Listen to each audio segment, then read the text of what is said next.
हरे कृष्णा। ओम नमो भगवते वासुदेवाय।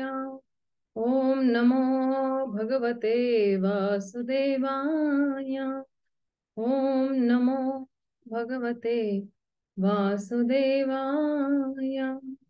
नारायणं नमस्कृत्यं नर चैवं नरोत्तमं देवीं सरस्वतीं व्यासं ततो जयमुदीरये। नष्टप्रायेषु अभद्रेषु नित्यं भागवत सेवया भगवती उत्तमश्लोके भक्तिर्भवती नैष्टिकी।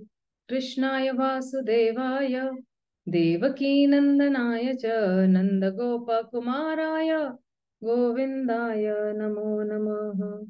ॐ अज्ञानतिमिरन्दस्य ज्ञानाञ्जनाशलाकाय चक्षुरुन्मिलितं येन तस्मै श्रीगुरुवे नमः। जय श्री कृष्ण चैतन्य प्रभु नित्यानंद श्री अद्वैत गदाधर श्रीवासादि गौर भक्तवृंद। हरे कृष्णा कृष्णा कृष्णा हरे हरे, हरे Ram Ram Ram Hare Hare.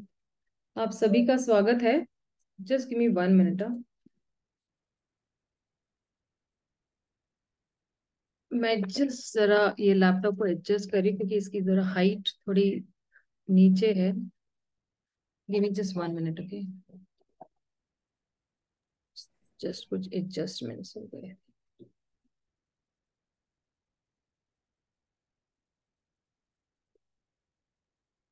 Yes, I think this is pretty much comfortable for me also. हाँ, तो आज हम लोग है ना एक बहुत ही महत्वपूर्ण श्लोक पे चर्चा करने वाले हैं। जो भागवतम का उसको कहते हैं परिभाष्य सूत्र। तो मैं स्क्रीन शेयर करना चाहूंगी।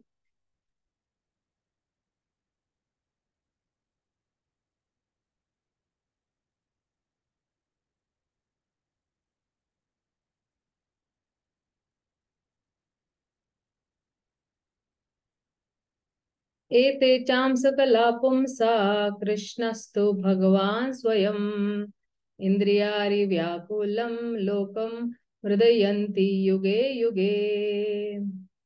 तो कहते हैं कि उपयुक्त सारे अवतार या तो भगवान के पूर्ण अंश या पूर्णांश के अंश कलाए है, लेकिन श्री कृष्ण तो आदि पूर्ण पुरुषोत्तम भगवान है।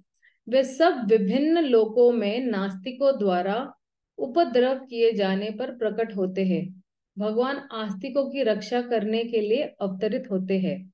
तो जो आस्तिक है उनकी रक्षा करने के लिए भगवान का अवतार होता है या भगवान स्वयं आते हैं।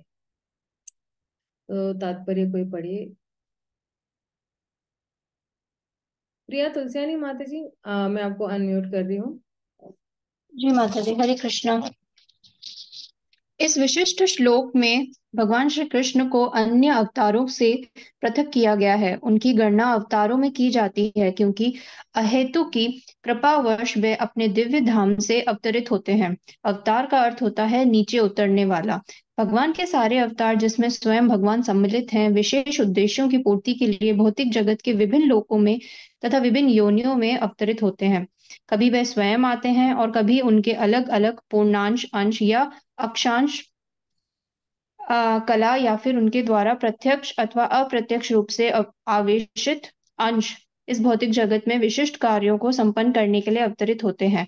भगवान मूल रूप से समस्त ऐश्वर्य, सामर्थ्य, यश, सौंदर्य, ज्ञान तथा वैराग्य से पूर्ण होते हैं। जब वे पूर्णांशों या अंशांशों द्वारा अंशतः प्रकट होते हैं तो ये समझ जाना चाहिए कि उनके विशिष्ट कार्यों के लिए उनकी विभिन्न शक्तियों के प्राकट्य की आवश्यकता होती है।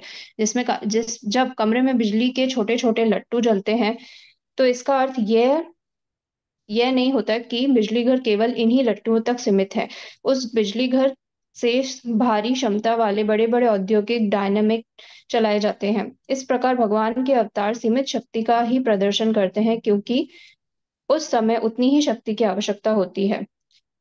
उदाहरणार्थ, भगवान परशुराम ने विरोधी क्षत्रियों का 21 बार संहार करके तथा भगवान नरसिंह ने अत्यंत शक्तिशाली नास्तिक हिरण्यकश्यप को मार करके असामान्य ऐश्वर्य का प्रदर्शन किया। हिरण्यकश्यप इतना शक्तिशाली था कि उसके मोहे टेंडी करने से ही कांपने लगते थे।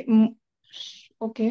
उच्च लोकों के देवता आयु सौंदर्य संपत्ति साज सामग्री तथा अन्य मामलों में यहाँ के धनी से धनी मनुष्यों से बढ़ चढ़कर होते हैं, तो भी वह सब हिरण्यकश्यपु से भयभीत थे। इस प्रकार हम कल्पना कर सकते हैं कि भौतिक जगत में हिरण्यकश्यपु कितना शक्तिशाली था, किंतु भगवान नरसिंह ने अपने नाखून से इस हिरण्यकश्यपु के भी खंड खंड कर दिए। इसका अर्थ ये हुआ कि भौतिक दृष्टि से कोई चाहे कितना ही बलशाली क्यों ना हो, वह भगवान के नाखूनों की शक्ति के समान नहीं कर का सामना नहीं कर सकता। इसी प्रकार जामदग्नि ने समस्त अवज्ञाकारी राजाओं को उनके राज्य में जाकर मारने की देवी शक्ति दिखलाई। भगवान के शक्त्यावेश अवतार नारद तथा पूर्णांश अवतार वराह तथा अप्रत्यक्ष अवतार भगवान बुद्ध ने जन समूह में श्रद्धा उत्पन्न की। राम तथा धन्वंतरी अवतारों के ने उनकी ख्याति का तथा बलराम मोहिनी एवं वामन ने उनके सौंदर्य का प्रदर्शन किया। दत्तादेय मत्स्य कुमार तथा कपिल ने उनके दिव्य ज्ञान का प्रदर्शन किया। नर तथा नारायण ऋषियों ने उनके त्याग का प्रदर्शन किया। इसी प्रकार भगवान के समस्त अवतारों ने प्रत्यक्ष या अप्रत्यक्ष रूप से विभिन्न लक्षणों का प्रदर्शन किया, लेकिन आदि भगवान कृष्ण ने भगवान के संपूर्ण लक्ष्य प्रकट किए। इसी प्रकार इसकी पुष्टि होती है कि वह अन्य समस्त अवतारों के उद्गम है, और उनका सबसे असामान्य लक्षण तो वह था जिसमें उन्होंने गोपियों के साथ अपनी लीलाओं के रूप में अपनी अंतरंगा शक्ति का प्रदर्शन किया। गोपियों के साथ उनकी लीलाएं उनके दिव्य अस्तित्व आनंद तथा ज्ञान की स्थिति को प्रकट करने वाला है। यद्यपि ये ऊपर से प्रणय काम जैसी लगती है, गोपी के साथ उनकी लीलाओं के प्रति विशेष आसक्ति का भी गलत अर्थ नहीं निकाल लगाना चाहिए।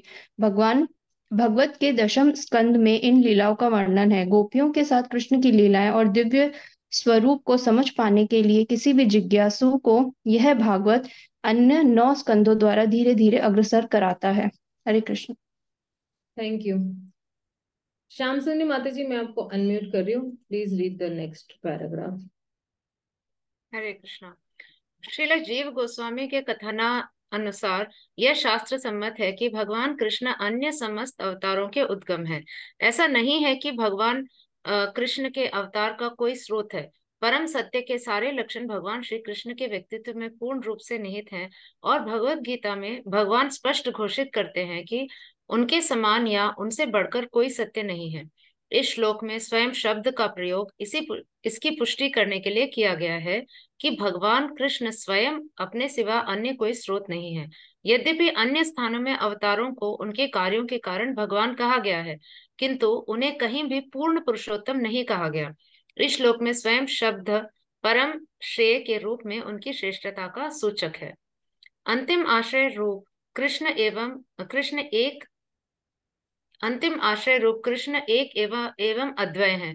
उन्होंने अपना विस्तार विभिन्न अंशों, कलाओं तथा कणों के रूप में स्वयं रूप, स्वयं प्रकाश, तद एकात्मा, प्राभव, वैभव, विलास, अवतार, आवेश तथा जीव के नाम से कर रखा है। ये सभी अनगिनत शक्तियों से युक्त हैं, जो तत्संबंधी स्वरूपों एवं व्यक्तित्वों के लिए सर्वथा उपयुक्त होती हैं। अध्यात्म विषय के पंडितों ने अंतिम आश्रय स्वरूप कृष्ण का अत्यंत सावधानी से अध्ययन करके उनके 64 मुख्य गुण बताए हैं। भगवान के सारे अंशों या श्रेणियों में इन गुणों का कुछ प्रतिशत ही पाया जाता है, लेकिन श्री कृष्ण में ये गुण 100% पाए जाते हैं। स्वयं प्रकाश और तद एकात्मा से लेकर अवतार की श्रेणियों तक के उनके निजी विस्तार, जो सब विष्णु तत्व हैं, उनमें 93% तक के ये दिव्य गुण पाए जाते हैं। शिवजी में जो न तो अवतार है, न आवेश, और न ही इन दोनों के बीच आते हैं, उनमें लगभग 84% गुण पाए जाते हैं। किंतु जीवन की विभिन्न अवस्थाओं वाले जीवों में ये गुण 78% तक पाए जाते हैं। इस भौतिक जगत की बद्ध अवस्था में जीव में ये गुण बहुत थोड़ी मात्रा में पाए जाते हैं, और पवित्र जीवों में इनकी मात्रा भिन्न हो सकती है। जीवों में सर्वाधिक पूर्ण जीव ब्रह्मा है, जो एक ब्रह्मांड के अधिष्ठाता हैं। उनमें 78% तक के ये गुण पूर्ण मात्रा में पाए जाते हैं। अन्य देवताओं में इन गुणों की मात्रा कम होती जाती है, और मनुष्य में तो अत्यल्प मात्र पाई जाती है।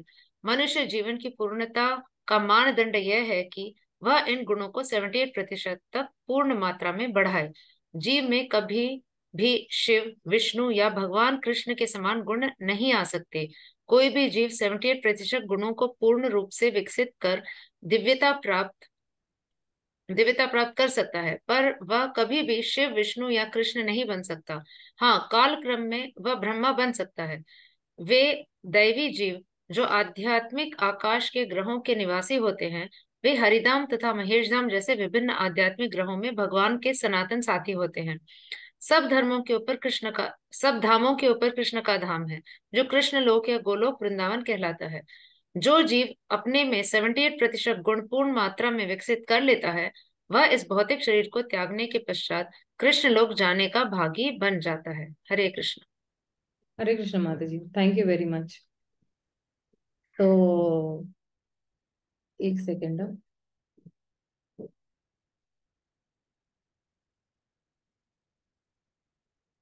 तो ये वाले जो श्लोक है ये बहुत ही महत्वपूर्ण श्लोक है। इसलिए ये वाला श्लोक जो है ये भागवतम का परिभाष्य सूत्र है। परिभाष्य सूत्र मतलब क्या, ये जो श्लोक है ये पूरा मतलब बोलते हैं ना गवर्न करना है, गवर्निंग वर्स है शास्त्र में। क्योंकि जितने भी श्लोक है इस श्लोक से सहमत होते हैं। मतलब क्या कि इसका जो मेन स्टेटमेंट है या मेन सब्जेक्ट है या विषय है या जो मेन शास्त्र है, तो ये जो है ये परिभाष सूत्र जो है ये सभी शास्त्र और ये जो किताब अपनी जो भागवतम है इसके जितने भी श्लोक है इसको सहमति देते हैं। तो जैसे परिभाषा सूत्र है ना, हर किताब में सिर्फ एक ही बार आता है और वो भी शुरुआत में ही आता है। और जैसे श्रीमद् भागवतम जो है सभी शास्त्रों का भी राजा है ना, एम्परर है। तो उसी तरह जो है ये ये वाला जो श्लोक है ये श्रीमद् भागवतम का जो है ये एम्परर श्लोक है, राजा श्लोक है ये, है ना। तो जैसे एक आर्मी में कोई कमांडर होता है तो क्या होता है, कमांडर को हर कोई फॉलो करता है, राइट, और हर कोई उसके पीछे पीछे जाता है। उसी तरह ये वाला श्लोक जो है वो एम्परर है। क्यों? क्योंकि सारे जो श्लोक है इस श्लोक को फॉलो करते हैं, उसके पीछे पीछे जाते हैं, मतलब इस श्लोक के साथ ये सहमति करेंगे। और जब चैतन्य महाप्रभु आने से पहले जो है किसी को पता नहीं था कि कृष्णा परम भगवान पुरुषोत्तम श्री कृष्णा है। और इसलिए आप देखो कोई भी कृष्ण के मंदिर ज्यादा कर नहीं थे। तो श्रील रूप गोस्वामी जब आए तो उन्होंने बहुत सारे मंदिर, उन्होंने राधा गोविंद मंदिर का स्थापना किया। तो कहते हैं कि प्रेम रस नियास करिते आस्वादनी राग मार्ग लोके भुक्ति करिते प्रचारन। तो कृष्णा दो कारणों की वजह से आते हैं। एक तो परित्राणाय साधु नाम विनाशाय च दुष्कृता धर्म संस्थापनाय संभवानी युगे युगे। तो एक तो है ब्रज रस का प्रेम आस्वादन करने के लिए आते हैं, और ये जो ब्रजवासी है उनका जो प्रेम है कृष्ण के लिए वो जो है वो आस्वादन करने के लिए आए भगवान। और यही प्रेम का प्रचार करने के लिए आए जो ब्रजवासियों को भगवान कृष्ण के प्रति है। तो इसलिए रूप गोस्वामी ने जितने भी मंदिर स्थापना किए, तो पहला जो मंदिर स्थापना किया था वो श्री राधा गोविंद देव जी मंदिर है जो वृंदावन में है अभी। और वहां पे राधा कृष्ण की अर्च विग्रह सेवा हो रही है, और बिल्कुल विस्तार वाली अर्च विग्रह सेवा हो रही है। 6 टाइम आरती, 6 टाइम भोग, 2 टाइम उनके श्रृंगार बदलना। और आप देखते हो कि जितने भी अष्टकालिया लीला है वो भी अष्टकालिया लीला ने 8 8 प्रकार की जो है पास टाइम्स होती है, तो 3-3 घंटे पे। तो एक प्रहर जो होता है वो होता है करीबन 3 घंटे का। तो फिर राधा कृष्णा जो है 3-3 घंटे में अपना शेड्यूल बदलते रहते हैं। तो फिर रात के बाद जो है मंगल भोग है, उसके बाद उसके अंदर 56 प्रकार के मिठाइयाँ बांटते हैं वो लोग। और ये जो है जितने भी जैसे माता यशोदा भी जो है, जब वो देख कि कृष्णा को स्नान करवाना है या उसको कपड़े पहनाना है, तो उसी तरह जो है उसी मूड में भी जो पुजारी लोग हैं वो क्या करते हैं, वो लोग भी भगवान का श्रृंगार करते हैं। तो ये जो है ये परिभाषा सूत्र इसलिए है क्योंकि इसका जो कॉन्टेक्स्ट है ये बहुत क्लियर है। दूसरा ये बहुत ही डेफिनेटिव है क्योंकि स्पष्ट रूप से इसकी परिभाषा दी हुई है। और ये जो है बाकी सारे श्लोकों को क्या कर रहा है, मात कर रहा है। जितने भी श्लोक है इस इस श्लोक में, तो सारे श्लोकों को मात कर देता है। तो अब जो है भगवान श्री चैतन्य महाप्रभु ने भी, जैसे श्री विश्वनाथ चक्रवर्ती ठाकुर ने भी अपना मत प्रस्तुत किया है, तो चैतन्य महाप्रभु ने भी कहा है, क्योंकि उन्होंने अपने कमेंट्री में चैतन्य महाप्रभु ने ये कहा था कि आराध्यो भगवान ब्रजेश तन्यास्तद्धाम वृंदावनम रम्या काचिदुपासना व्रजवधू वर्गेण वकल्पिता श्रीमद्भागवत प्रमाणम अमलम प्रेम पुमान अर्थो मोहन श्री चैतन्य महाप्रभोर्मतमिदं तत्रादर नरापरः।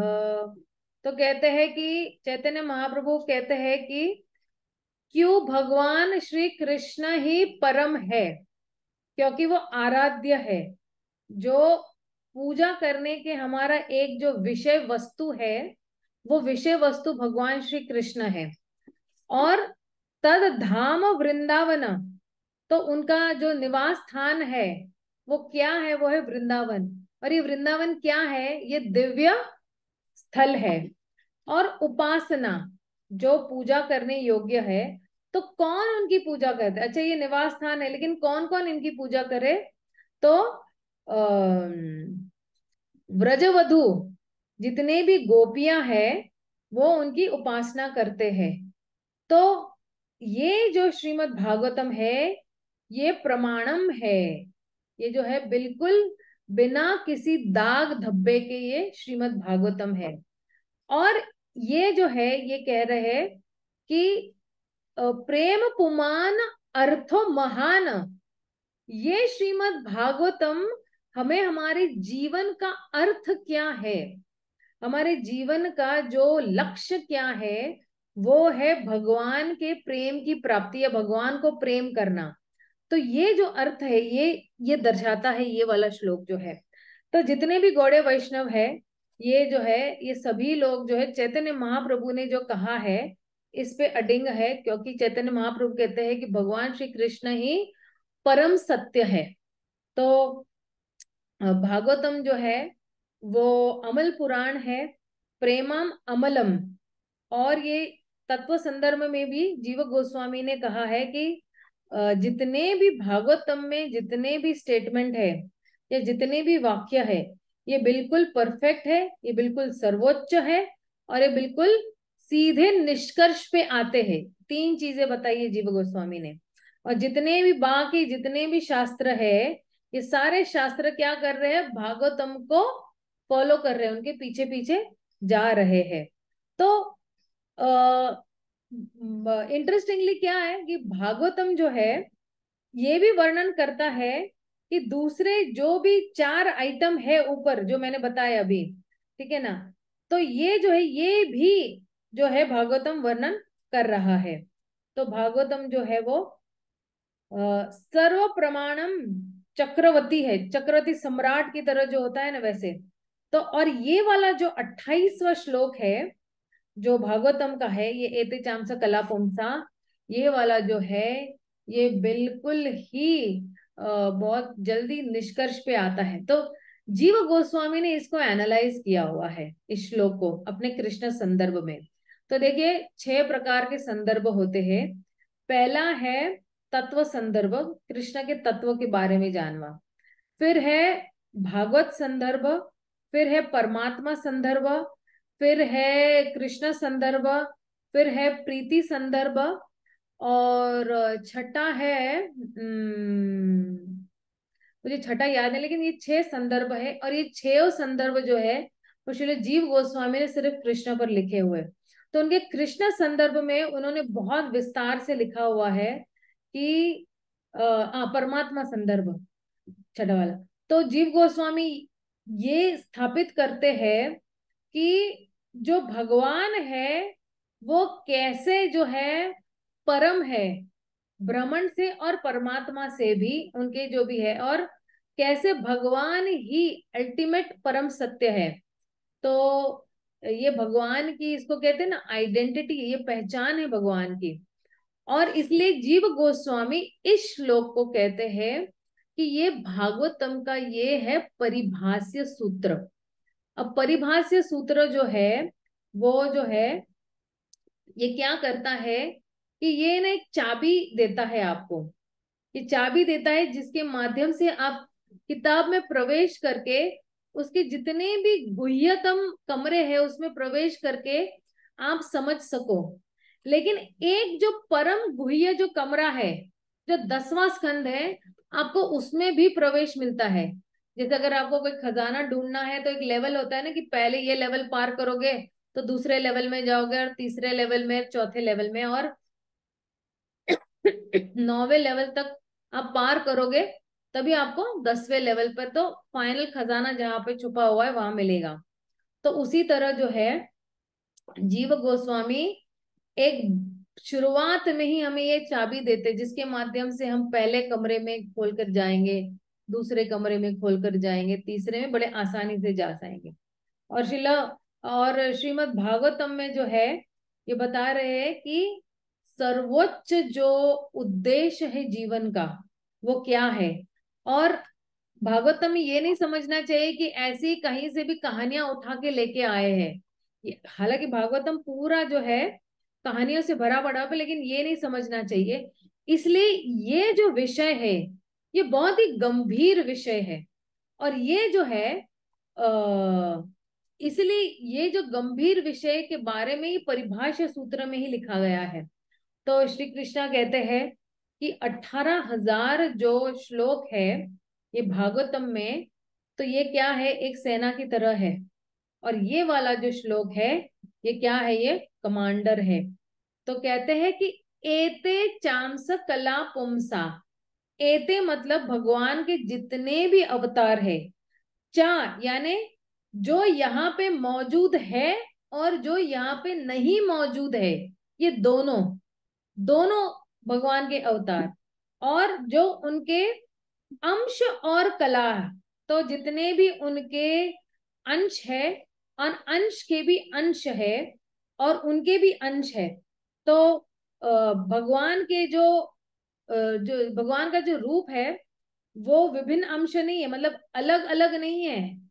वो जो है जैसे जीवों के अलग अलग है ना, हम लोग क्या है, भगवान के अंश है, लेकिन हम लोग अलग अलग अंश है, भगवान से निकल के अलग अंश है। लेकिन नहीं, जो जितने भी भगवान के अंश और कला है वो उनसे जुड़े हुए हैं, हम भगवान से। तो जो स्व अंश है, ये जो भगवान के विस्तार है, एक्सपेंशन है, वो बहुत ही शक्तिशाली है। लेकिन इनमें भी जो है ये क्रम है, उनमें भी ग्रेडेशन है, उनमें भी, ठीक है ना। और जो है जैसे वासुदेव जो है, वसुदेव जो है वो शंकरशन से भी ऊपर है, इस तरह से। और फिर कहते हैं एते चांस कला पुंसा, पुंसा मतलब क्या, जो अपना विस्तार करते हैं। कृष्ण का विस्तार जो होता है वो अलग अलग इसमें होते, पुरुष रूप में होता है। लेकिन कहते कृष्ण तू, तू यानी बट, लेकिन लेकिन इन सभी अंशों में, इन सभी कलाओं में और इन सभी पुंसों में कृष्णा जो है वो क्या है, परम भगवान है, भगवान स्वयं। तो ये जो तू है ये कृष्ण को जो है वो उन अंश और कलाओं से भेदते हैं। और इसका ये भी मतलब है कि निश्चित रूप से जो है ये जो तू शब्द है इसका इस्तेमाल जो हुआ है ये इस्तेमाल हुआ है परम भगवान कृष्ण को अपनी भगवत्ता स्थापित करने के लिए, ये इस्तेमाल हुआ है। और बाकी सारे जितने भी है उनके सेकेंडरी एक्सपांशन है या उनके द्वितीय विस्तार है, लेकिन जो मुख्य विस्तार है वो जो है वो है नारायण है और बलराम है। लेकिन जब हम कहते हैं भगवान स्वयं, तो इसको कहते हैं ओरिजिनल, ठीक है ना। तो जैसे एक माँ है, माँ का एक बेटा है, तो बेटा बेटा उसका अंश हो गया, लेकिन माँ तो ओरिजिनल है ना, राइट। फिर उसके जितने भी 10-12 बच्चे हैं वो उसके अंश हो जाएंगे। तो उसी तरह भगवान जो है सभी अंश सभी कलाओं के क्या है, वो स्तोत्र है, ठीक है। तो इसलिए जो है ये जो शब्द है, इसलिए स्वयं इसको खास करके जोर दिया गया है। अब जीव गोस्वामी जो है इसको इतना अच्छी तरह से एनालाइज करते हैं, तो कहते हैं कि ये वाले जो श्लोक में है, इस श्लोक में है कंसिस्टेंसी। एक सेकेंड ना, जस्ट गिव मी वन।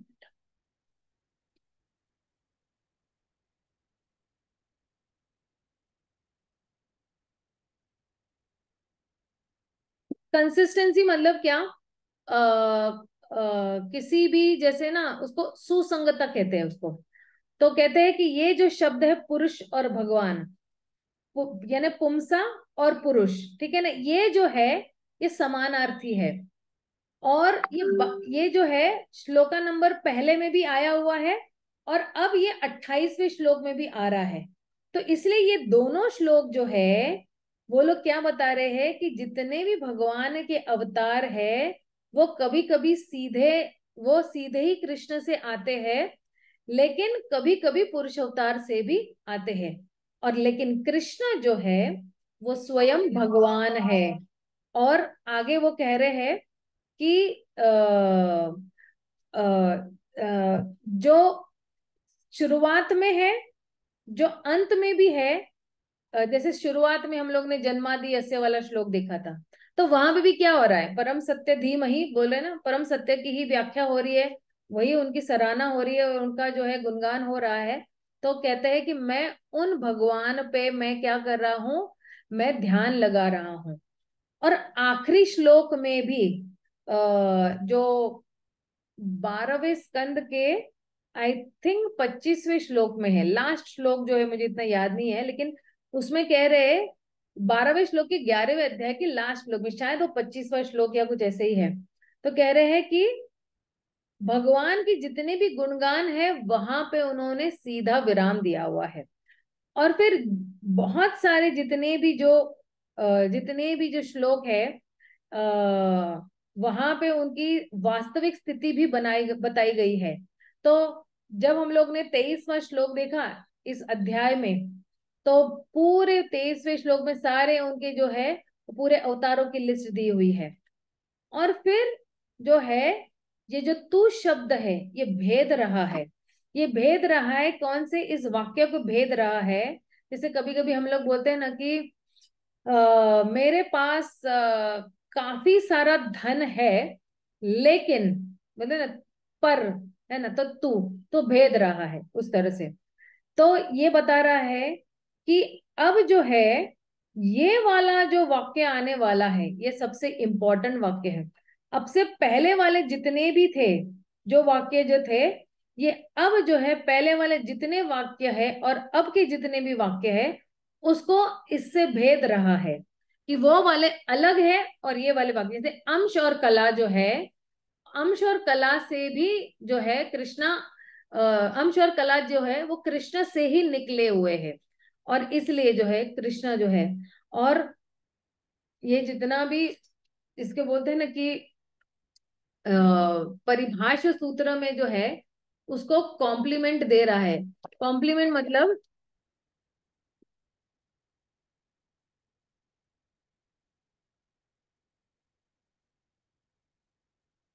इसकी प्रशंसा कर रहा है कि ये जो परिभाषा सूत्र है अलग अलग जगह पे बहुत सारे ऐसे श्लोक है जो भागवतम में जो है वो सिद्ध करते हैं कि कृष्णा जो है सभी अवतार के स्तोत्र है। और आप देखोगे 10वें स्कंद में है, छठे स्कंद में भी है, पांचवें स्कंद में भी है, तीसरे स्कंद में, हर जगह पे वो बता रहे हैं कि भगवान ही इन अवतारों के स्तोत्र है। लेकिन जो कृष्ण की जितनी भी महिमा है वो भागवतम में निरंतर कही गई है। हर एक अध्याय में कृष्ण की महिमा के बारे में बताया गया है। कृष्ण ने इस भक्त के बारे में, इस भक्त के साथ क्या किया है, उस भक्त के साथ क्या किया है, और उसके गुणगान है। तो 10वां स्कंद और 11वां स्कंद जो है वो जो है पूर्ण, जो भागवतम है वो पूरा जो है भगवान की सिर्फ लीलाओं से ही भरा पड़ा हुआ है। और जो पहले 9 स्कंद जो है ये सारे भगवान के जितने भी अलग अलग प्रकार के अवतार है उनके बारे में बता रहा है। और ये जो 12वां स्कंद है वो बता रहा है अब जो है कि कृष्ण क्यों परम भगवान पुरुषोत्तम है, अलग अलग तरीके से बता रहा है। इसलिए जो है इस भागवतम का विषय वस्तु जो है वो क्या है, वो मुख्य विषय वस्तु वो सिर्फ और सिर्फ और सिर्फ कृष्ण ही है। कोई अगर किसी को लग रहा है कि भाई हम कुछ और सुनने आए हैं, धर्म अर्थ काम मोक्ष, या पैसा कैसे बढ़ाना है, या किसी को बहुत जल्दी कैसे इम्प्रेस करना है, तो ये सारे विषय वस्तु इस भागवतम में नहीं है। और आप देखो जितने भी अलग अलग वक्ता है,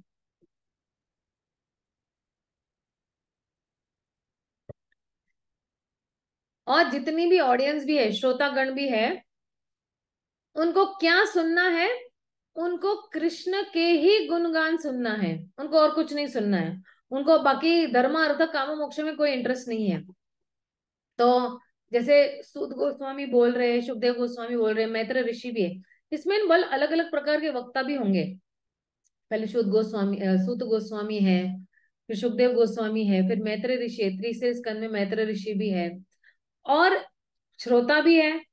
तो अगर सूत गोस्वामी बोल रहे हैं तो शौनक आदि ऋषि सुन रहे हैं, सुखदेव सुखदेव गोस्वामी बोल रहे हैं तो परीक्षित महाराज सुन रहे हैं, और अगर मैत्र मुनि बोल रहे हैं तो कौन सुन रहे हैं, विदुर जी सुन रहे हैं। और व्यास देव जी भी वही बोलते हैं कि कृष्णा जो है वो प्राइमरी सब्जेक्ट है, विषय वस्तु है इस भागवतम की। लेकिन जो है भागवतम जो है, एक सेकेंड, मेरे पास एक कहीं पे नोट लिखा था उसके बारे में, बहुत अच्छा नोट है। हाँ, तो कहते हैं कि भागवतम जो है वो हैट्रिक अवतार है भगवान का। किस तरह से ये हैट्रिक अवतार है, तो कहते हैं कि भागवतम स्वयं जो है भगवान श्री कृष्ण का अवतार है, और भागवतम जो है भगवान के बारे में ही वर्णन कर रहा है। It is describing about the incarnations of the Lord.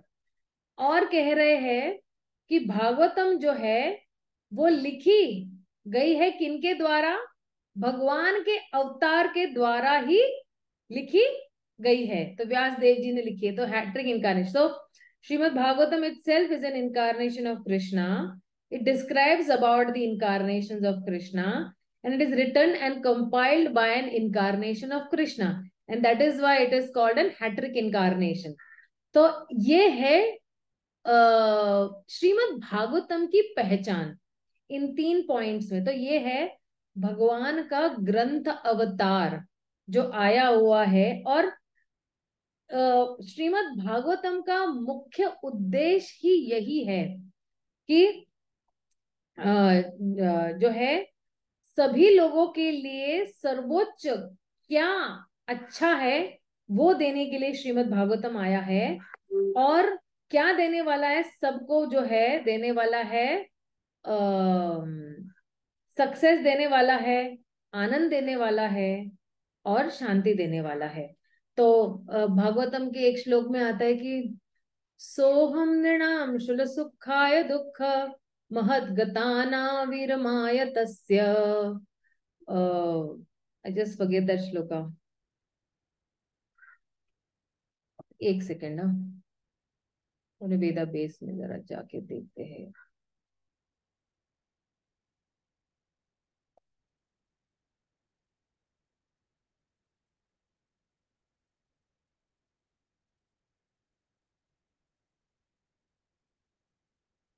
बहुत अच्छा श्लोक है ये, और वेरी होप गिविंग श्लोक है एक्चुअली।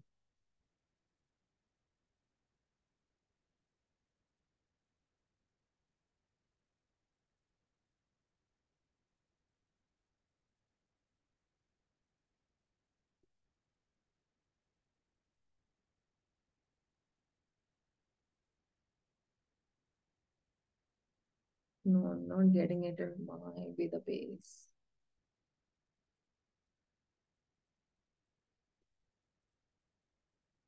आई थिंक वो कभी आगे आएगा।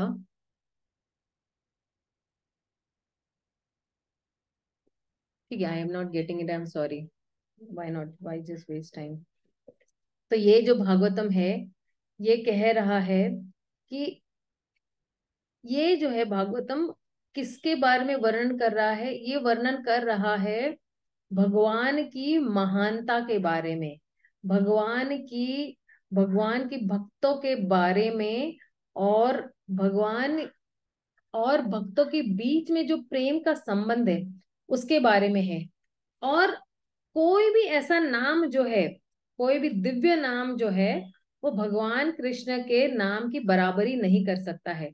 जैसे अगर मैं किसी और भी व्यक्ति का नाम लेती हूं तो मुझे वो सेम बेनिफिट नहीं मिलेगा या सेम लाभ नहीं मिलेगा, लेकिन भगवान में और उनके नामों में कोई अंतर नहीं है। इसलिए जो है, जब हम भगवान का नाम लेते हैं तो हम जो है प्योरीफाई हो जाते हैं, हम पवित्र हो जाते हैं।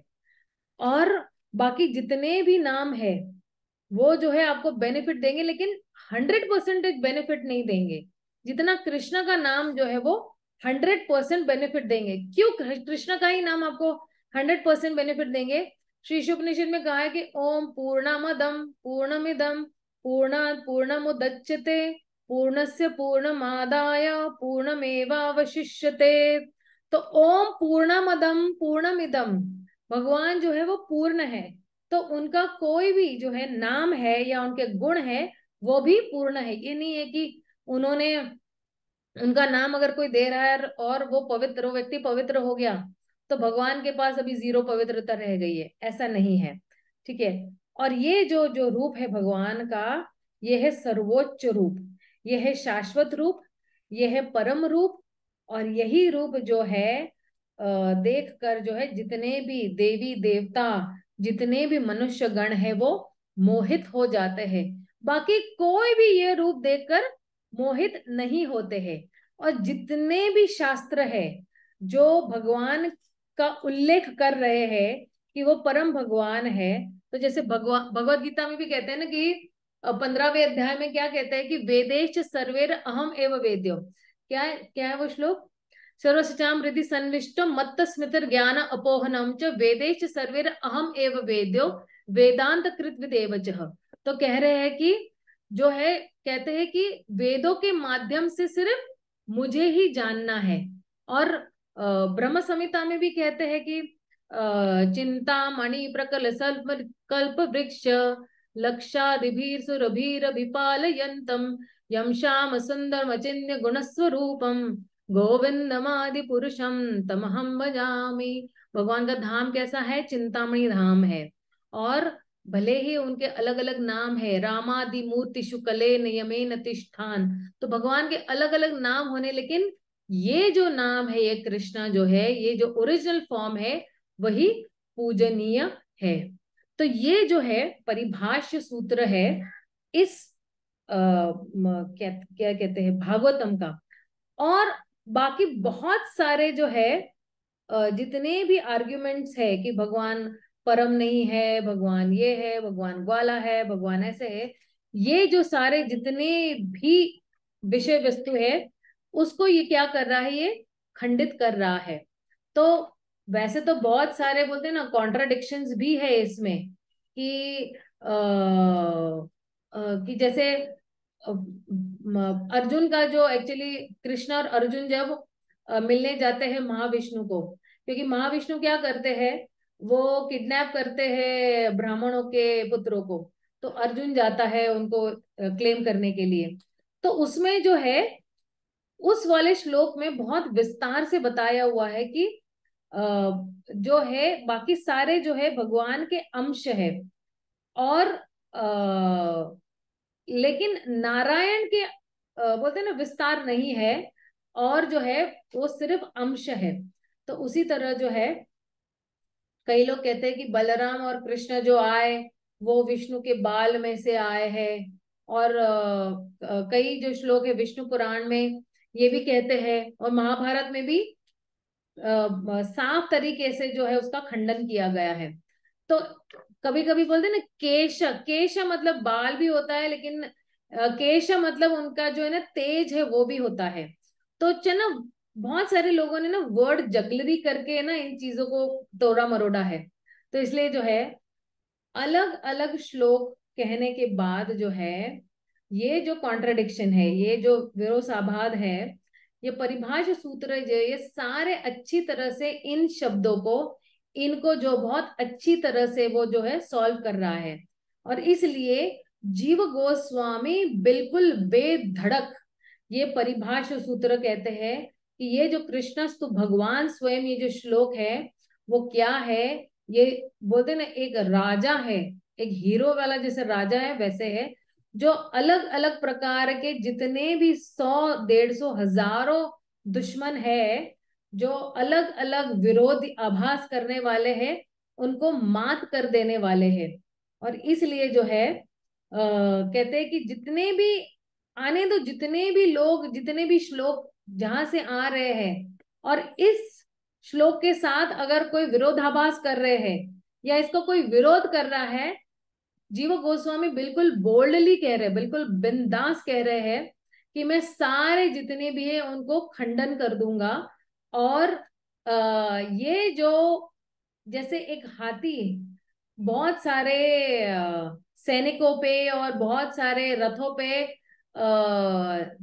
बोलते ना कूद कर या उनको ट्रैम्पल करके जाता है, ये वाला श्लोक जो है जितने भी शास्त्र है उनको जो है वो चीर कर या तोड़, मतलब बोलते हैं ना उसको कुचल कर ये आगे बढ़ने वाला श्लोक है। कितना अच्छा, मतलब मैं जब एक्चुअली ये पढ़ रही थी ये वाला, तो ऐसे मुझे लिटरली रोंगटे आ रहे थे ये सब पढ़ के कि अरे मतलब भगवान की क्या ग्लोरी है कि ये वाला श्लोक परिभाष्य सूत्र है, और ये वाला जो श्लोक है ये इतना इंपॉर्टेंट है कि बाकी सारे श्लोक इसके सहमत होते हैं। तो अब अभी हम लोग जब आगे बढ़ेंगे ना, तो अब इस दृष्टिकोण से हम लोग आगे बढ़ेंगे कि यस कृष्णा ही स्वयं भगवान है, बाकी सारे उनके अंश है, सारे उनके कला है, बाकी जो कमांडर है वो सिर्फ क्या है, ये भगवान श्री कृष्ण ही है, परम है।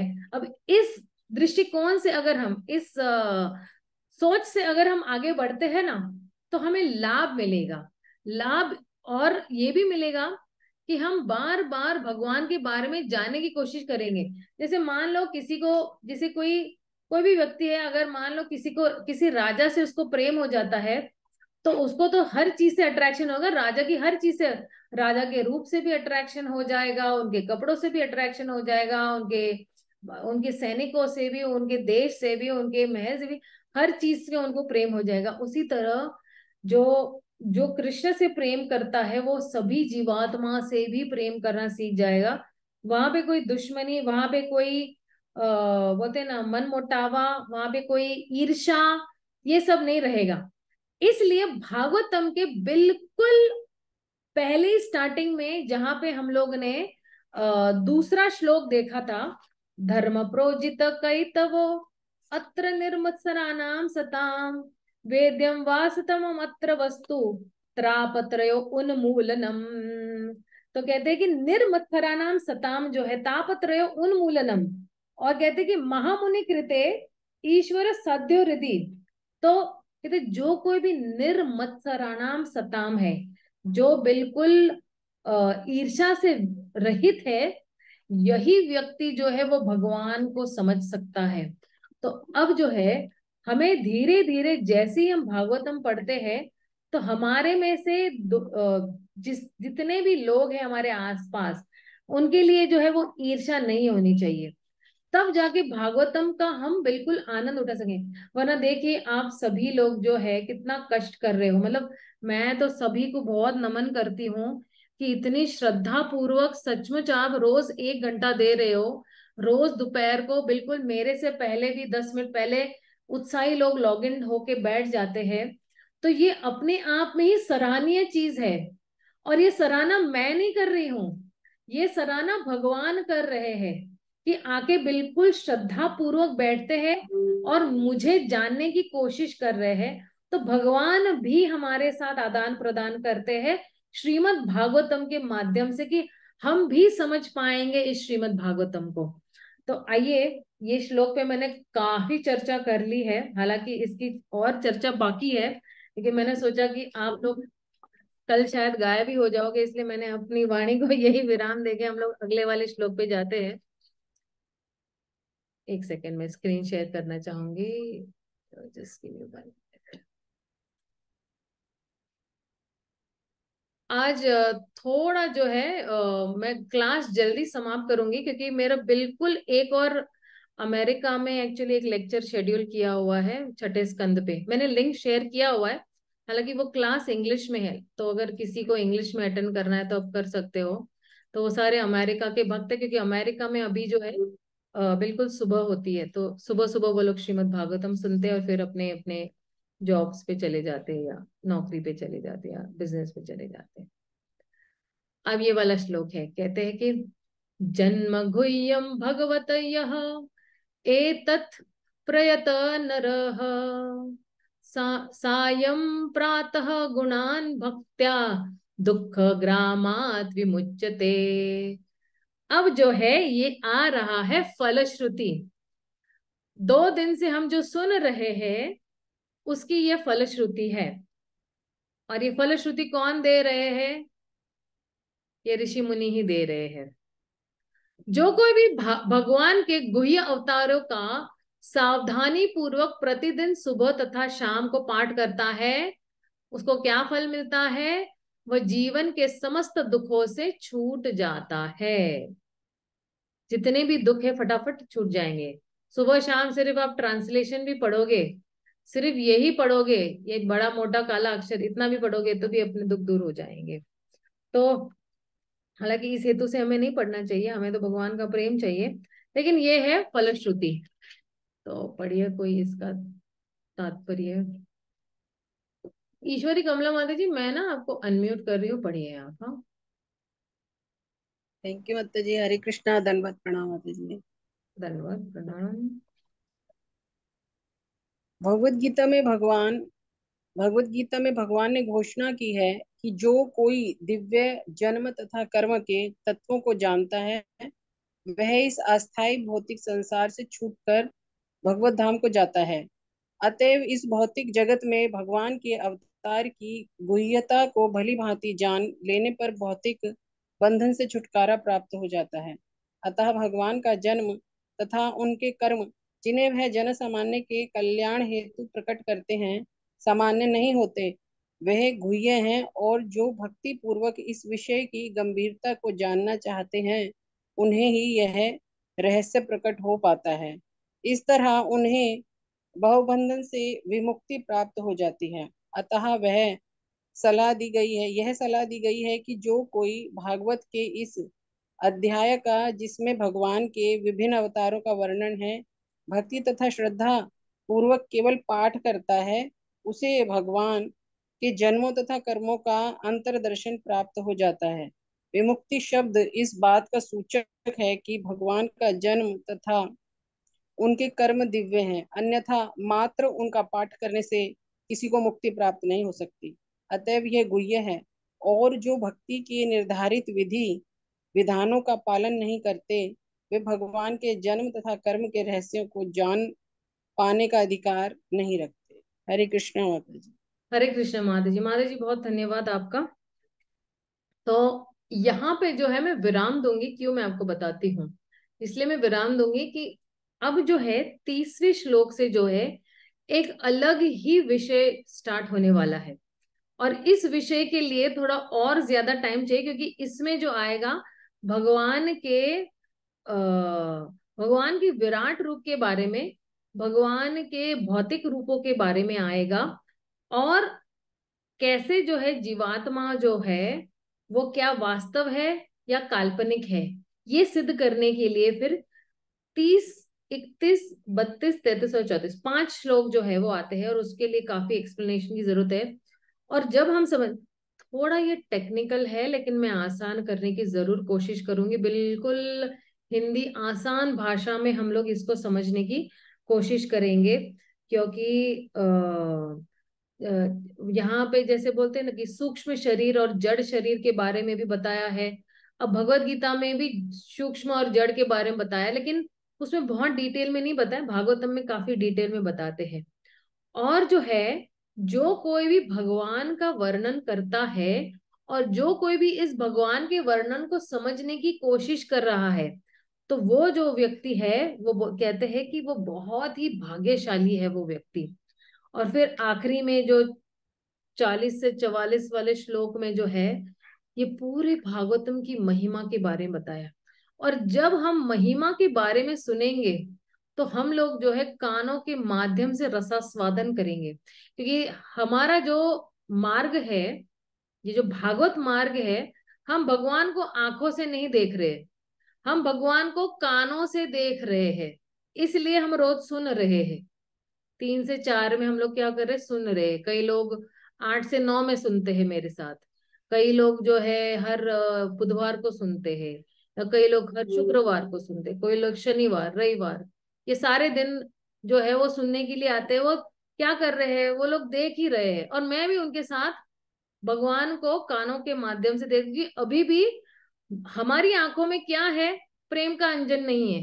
हमारी आंखों में क्या है, काम का अंजन है, काम क्रोध मद मोह लोभ। तो जिस दिन प्रेम का अंजन आएगा तब सीधा भगवान को देखेंगे, तब तक क्या करेंगे, कानों से सुनेंगे। है ना? इसलिए इस कान मतलब इस कान से इस कान नहीं छोड़ना है, इस कान से यहाँ से छोड़ना है।